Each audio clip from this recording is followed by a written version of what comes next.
dalam bisnis orang apapun ya, marketing, sales, produk, ya hampir semua lah ya di bisnis itu seringkali kita nggak bisa lepas dari keperluan untuk bikin kebiasaan gitu ya. Bikin produk kita jadi habit untuk dikonsumsi, untuk dipakai terus. Bikin promo yang habis itu berharap orang jadi membentuk habit forming gitu ya. Kasih diskon terus dikasih terus-terusan gitu ya, sampai akhirnya orang stay, terus berharap ketika promonya di stop mereka masih stay gitu, masih jadi kebiasaan gitu ya. Nah, atau bisa juga bikin marketing activity yang bikin orang konsisten untuk bentuk habit pakai produk kita. Contoh gamification, bikin mission, loyalty point dan lain sebagainya gitu. Ada beberapa habit forming framework yang beredar sebenarnya. Semua menarik dan punya keunggulan masing-masing. Sayangnya nggak semua applicable untuk semua situasi. Jadi kita juga harus ngerti mana yang oke dan untuk konteks apa gitu ya. Tapi sebelum kita bahas, kenapa sih kita mau bikin habit? Itu kan pertanyaannya. Balik lagi, manusia berpikir dengan dua mode, pilot dan autopilot. Ketika pilot kita full conscious, kita full benar-benar involve terhadap detailnya, tapi capek gitu ya. Karena ketika pilot energinya terkurasnya lebih banyak. Sementara ketika autopilot ini ngalir aja gitu ya, karena udah di bawah sadar yang memproses dan udah jadi udah ngalir aja. Nah, habit itu adanya di autopilot gitu ya. Udah enak aja ngalir, maka dari itu enak banget gitu, nggak usah mikir gitu kan, istilahnya di luar kepala lah ya, nggak usah diingetin, jalan sendiri. Contohnya ya, kalau kita ngomongin olahraga gitu ya, olahraga kan awalnya nggak enak, sakit, capek gitu ya, nggak nyaman, makanya keringet keluar karena nggak nyaman itu, makanya muka kita nggak enak kalau angkat beban atau kita lari atau apapun, mukanya nggak enak gitu, nggak bahagia karena memang nggak enak gitu ya. Tapi begitu selesai kita lega gitu ya, karena ini sudah berlalu dan itu kasih reward buat kita. Nah, lama-kelamaan ini jadi kebiasaan dan otak kita mempredik bahwa oh iya ini sakit dulu, tapi abis itu nanti di ujung gue lega kok, gue bakal lega kok. Jadi orang mulai jadi nggak takut sama painnya karena tahu di ujungnya ada rewardnya, dan rewardnya itu akan tetap stay sama kita gitu ya. Akhirnya jadi kebiasaan. Nah, kita harus ngerti konsep besarnya untuk habit forming ini gitu ya. Pertama adalah pada awalnya balik lagi kita pakai pilot gitu ya, karena ya belum jadi kebiasaan, makanya kita pakai pilot, nggak nyaman, harus mikir, harus maksain diri, makan energi, nggak bisa didistract gitu ya, nggak nyaman banget. Tapi ketika ada reward di sana, ada reward pathway itu apa? Jalur reward, jalur kesenangan di otak kita yang teraktivasi. Akhirnya kita pun senang dan otak menandai sebagai sesuatu yang harus diulang. Oh ini diulang nih, enak nih gitu ya. Terus habis itu diulang. Nah, menariknya lama-kelamaan otak hafal. Ketika otak hafal, dari pilot mulai dipindahin ke autopilot, makin nyaman karena rewardnya ada. Prosesnya pun otomatis gitu. Nggak perlu mikir, nggak perlu buang energi.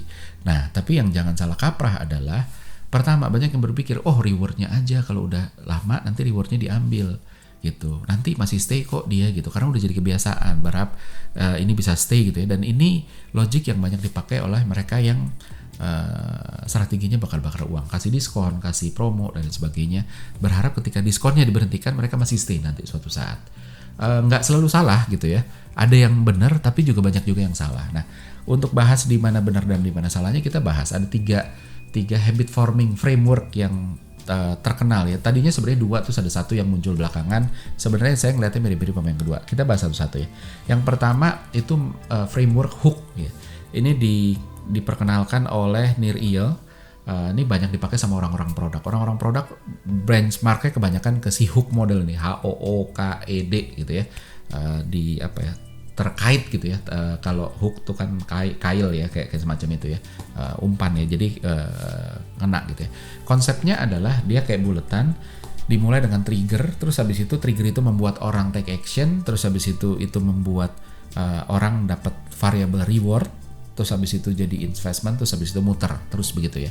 Nah, triggernya ini apa? Misalnya iklan, ada promonya, bikin orang noleh gitu ya. Ada iklan, oh nih ada promo, noleh, beli A gitu misalnya. Terus habis itu actionnya adalah bertransaksi yuk, cobain yuk gitu ya. Udah cobain, terus habis itu dia dikasih rewardnya apa? Bentuknya promo gitu ya misalnya. Oh dapat promo, happy, kok bisa ya harganya murah gini, wah gue happy banget dan lain sebagainya, padahal kemarin teman gue belinya mahal dan sebagainya. Nah, terus habis itu ada investmentnya itu adalah bentuknya bisa aja loyalty point gitu kan, bikin orang stay karena ada duit gue di sana, dari kemarin transaksi gue dapat poinnya di sana, gue kumpulin, yang akhirnya membuat orang nggak keluar. orang tetap pakai ini karena ada investment, loyalty point itu jadi investment orang untuk balik lagi gitu ya. Atau bisa juga keterikatan, misalnya contoh kalau orang suka fotografi ya, udah beli kamera Canon udah lama pakai itu, lensanya udah banyak, lensa Canon semua, begitu digoda merek lain dia punya exit barrier karena aduh gue punya lensanya Canon semua, kalau gue jual gue harus jual semua satu set kamera dengan lensanya, terus gue harus beli lensa baru lagi which itu mahal gitu. Padahal lensa itu relatif awet lah, mau dipakai puluhan tahun, belasan tahun, puluhan tahun tuh masih oke gitu. Jadi itu menjadi investment akhirnya, beli itu rewardnya terus habis itu orang bisa pakai, investmentnya adalah gue punya ini yang ini meng-create exit barrier. Itu modelnya hook gitu ya. Nah, terus yang kedua adalah ada model yang saya nyebutnya BMAT, B sama dengan MAT. Ini diperkenalkan oleh B.J. Fogg. Ini adalah seorang profesor di Stanford University ya. Jadi dia banyak bikin ini guru saya sih, dulu saya pernah belajar dari dia langsung. Jadi dia bikin bootcamp tentang habit forming dan lain sebagainya. Nah, konsepnya B sama dengan MAT. B itu sama dengan behavior atau habit gitu ya. Jadi bukan cuma habit doang tapi behavior juga gitu ya. M-nya itu motivasi, ability, trigger. Jadi untuk bisa meng-create habit, untuk bisa mendorong orang melakukan sesuatu, kita harus clear, harus mendefine dan mendesain motivasinya, mendefine dan mendesain ability-nya dan juga triggernya. Motivation itu apa? Motivation nih ya balik lagi, ketika orang kita mau ngedorong orang ngelakuin sesuatu, ketika kita mau ngedorong orang untuk punya habit tertentu, motivasinya ada apa enggak gitu ya. Kalau nggak ada motivasi orang nggak mau gerak gitu. Jadi harus dikasih motivasi. Misalnya benefitnya dari produk yang relevan gitu ya. Oh produknya relevan nih. Contoh misalnya mau nurunin berat badan gitu ya. Produknya minuman pengganti makanan yang low kalori. Wah, motivasinya adalah gue mau nurunin berat badan kan itu ya. Terus ability-nya bisa nggak pakainya gitu kan. Harganya gimana? Mahal apa nggak? Gue bisa beli apa nggak? Halal apa nggak? Doyan apa enggak gitu kan, gampang nggak bikinnya dan lain sebagainya. Ability, motivasi mau segede apapun kalau ability-nya rendah maka motivasinya tergerus gitu ya. Makanya kalau awal tahun orang punya set komitmen, gue mau kurus bulan tahun ini gitu ya, di tahun baru ini, dan gue akan ngurangin makan, olahraga segala macam, motivasinya tinggi banget, ability-nya rendah karena waduh berat banget ya ternyata ya latihan beban, aduh berat banget ya bangun pagi olahraga, aduh berat banget ya nolak godaan cemilan, makan, ajakan nongkrong sama teman dan lain sebagainya. Aduh, nggak enak banget gitu ya. Nah, sehingga pelan-pelan keminiman ability ini menggerus motivasi. Akhirnya orang mulai rontok, kebiasaannya tidak terbentuk gitu. Jadi dua ini harus imbang gitu ya. Dan baru ada trigger. Nah, kalau saya selalu menempatkan diskon itu under trigger bukan under motivation gitu. Orang mikir, oh ada benefit tambahan lagi. Gue tadinya mau nurunin berat badan, terus produknya misalnya tadi minuman pengganti makanan yang low kalori gitu ya, harganya gue bisa beli, doyan juga, bikinnya gampang gitu ya. Terus ditambah triggernya, ada diskon lagi sekarang gitu. Jadi create urgency, beli sekarang deh gitu ya. Nah itu B sama dengan itu BMAT konsep. Nah terus ada yang terakhir ini yang sebenarnya mirip sama BMAT, itu BCOM. BCOM itu sebenarnya B sama dengan COM. COM itu adalah capability, opportunity, motivation. Jadi mirip-mirip. Capability-nya sama seperti ability di BMAT. Opportunity di sini saya mengartikan ini sesuatu yang kalau di BMAT ini masuk ke ability gitu. Artinya apa ya? Ability ini bukan sekedar opportunity itu bukan sekedar kesempatan ada apa enggak, itu masuk di ability kalau di BMAT gitu. Oh, gue nggak ada kesempatannya.